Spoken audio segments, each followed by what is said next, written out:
ರೈತ ಸಂಘ ತನ್ನ ಬೇಡಿಕೆಗಳು ಸರ್ಕಾರದ ಮುಂದೆ ಇಡ್ತದೆ. ಸರ್ಕಾರ ಏನು ಮಾಡಬೇಕು, ಅಟ್ಲೀಸ್ಟ್ ಒಂದು 50% ಆದರೂ ಬೇಡಿಕೆಗಳು ಈಡೇರಿಸ್ಬೇಕಲ್ಲ. ವೇದಾವತಿ ಪ್ರವಾಹ, ಆಲಿಕಲ್ ಮಳೆ,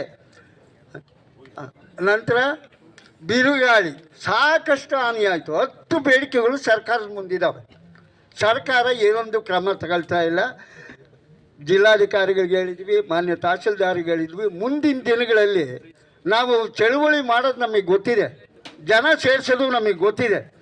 ಆದ್ದರಿಂದ ನಮ್ಮ ರೈತ ಸಂಘಗಳು, ಬಣಗಳ ಸಂಖ್ಯೆ ದಿನೇ ದಿನೇ ದಿನೇ ಜಾಸ್ತಿ ಆಗ್ತಾಯಿದೆ.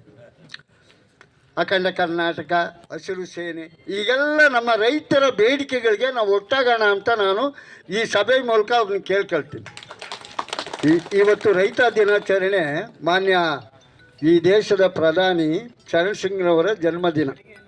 ಇಡೀ ಭಾರತ ದೇಶದಲ್ಲಿ ಉತ್ತಮವಾದ ಸುಧಾರಣೆಗಳು ತಂದಿದ್ದು ಪ್ರಧಾನಿ ಚೌಧರಿ ಚರಣ್ ಸಿಂಗ್ ಅವರು ನಮ್ಮ ಸ್ನೇಹಿತರು ಭೂತಯ್ಯನವರು ಹೇಳಿದರು, ಒಂದು 5 ವರ್ಷಗಳ ಕಾಲ ಅವರು ಪ್ರಧಾನಮಂತ್ರಿ ಆಗಿದ್ದರೆ ಈ ದೇಶದ ಚಿತ್ರಣನೇ ಬದಲಾಗೋದು, ರೈತರ ಬದುಕು ಬದಲಾಗೋದು.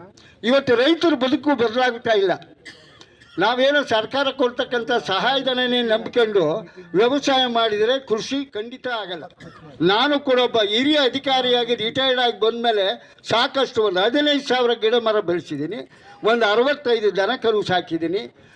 ಅವರು ಶಾಸಕರು ಮಾಡಿರ್ತಕ್ಕಂಥ ಚೆಕ್ ಡ್ಯಾಮ್ಗಳಲ್ಲಿ ನಾನು ಮೊದಲನೇ ಫಲಾನುಭವಿ. ಯಾಕಂದರೆ 300 ಚೀಲ 500 ಚೀಲ ಭತ್ತ ಬೆಳಿತೀವಿ.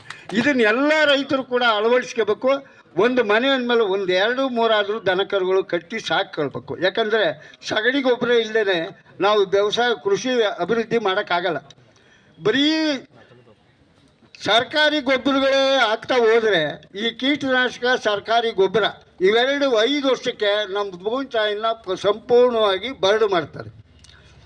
ಮಾನ್ಯ ಜನಪ್ರಿಯ ಶಾಸಕರಲ್ಲಿ ನಮ್ಮದು ಇನ್ನೊಂದು ಮನವಿ, ತಾವು 8 ಕಡೆ 9 ಕಡೆ ಈಗ ಚೆಕ್ ಡ್ಯಾಮ್ ಮಾಡಿದ್ದೀರಿ.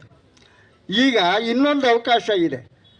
ನಬಾರ್ಡ್ ಸ್ಕೀಮಲ್ಲಿ 3 ಕಿಲೋಮೀಟ್ರ್ 4 ಕಿಲೋಮೀಟ್ರು ಏತ ನೀರಾವರಿಗಳು ಒಂದು 10 ಮಾಡಬೇಕು ಅಂತ ನಾನು ಕೇಳ್ಕೊಂತೀನಿ. ತಾವು ರೈತರು ಕೂಡ ಅದಕ್ಕೆ ಜೋಡಿಸ್ಬೇಕು. ಯಾಕಂದರೆ ಗೊಂಬೆರಳ್ಳಿ ಹತ್ರ ಮಾಡ್ಬೋದು, ಸೂರ್ನಹಳ್ಳಿ ಹತ್ರ ಮಾಡ್ಬೋದು, ಪರಶಾಂಪುರ ಹತ್ರ ಮಾಡ್ಬೋದು. ಏತ ನೀರಾವರಿ ಮಾಡಿದರೆ 2 ಕಿಲೋಮೀಟ್ರ್ 3 ಕಿಲೋಮೀಟ್ರು ರೈತರಿಗೆ ನೀರು ಸಿಗ್ತದೆ ಅಂದರೆ ಯಥೇಚ್ಛವಾಗಿ ಹರಿದೋಗ ಅಂತ ನೀರು